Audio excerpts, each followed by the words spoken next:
চাওক পাৰ্থ, গণৰাজ্য দিৱসৰ প্ৰাক্ষণত ৰাজ্যৰ বিভিন্ন প্ৰান্তৰ লগতে গুৱাহাটী মহানগৰীৰ বিভিন্ন ঠাইত অভিযান চলিছে। আৰক্ষীয়ে বিশেষকৈ বাহনসমূহ তালাচী কৰি থকা দেখিবলৈ পোৱা গৈছে। এই মুহূৰ্তত মই পৰিৱেশটো দেখুৱাম, কাহিলীপাৰাত আছোঁ আৰু বিশেষকৈ ক'বলৈ গ'লে মহানগৰীৰ ২৭টা স্থান ইতিমধ্যে আৰক্ষী আয়ুক্তগৰাকীয়ে বান্ধি দিছে।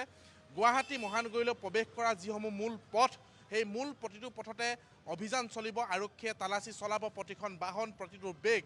কাৰণ আমি দেখিবলৈ পাইছিলোঁ যে বিগত যি ১৫ আগষ্ট আছিল, ১৫ আগষ্টত কেনেধৰণে আলফা স্বাধীনে স্থাপন কৰা কিছুমান বিস্ফোৰক সামগ্ৰী উদ্ধাৰ হৈছিল, তাৰ পাছতেই আৰক্ষীৰ ভূমিকাটোক লৈ, আৰক্ষীৰ চ'ৰ্চটোক লৈ আচলতে প্ৰশ্নৰ অৱতাৰণা হৈছিল আৰু তাৰ পাছত অসম আৰক্ষীক এইদৰে স্থান বাসমূহ বান্ধি দিয়া হৈছে। এই মুহূৰ্তত মই আছোঁ কাহিলীপাৰাত আৰু কাহিলীপাৰাত এই মুহূৰ্তত আৰক্ষীৰ এটা বৃহৎ দলে অভিযান চলাই আছে, যাতে কোনো বিস্ফোৰক সামগ্ৰী কোনোৱে আনিব নোৱাৰে, কোনো কুটাঘাতমূলক কাৰ্যকলাপ সংঘটিত কৰিব নোৱাৰে, তাক লৈ এই অভিযান চলিছে। তাৰ উপৰিও ৰাজ্যৰ বিভিন্ন স্থানত অভিযান চলিছে। যিসমূহ সীমান্তৱৰ্তী অঞ্চল, সেই সীমান্তৱৰ্তী অঞ্চলসমূহক সতৰ্ক কৰি দিয়া হৈছে, আৰক্ষী বিষয়াসকলক সতৰ্ক কৰি দিয়া হৈছে।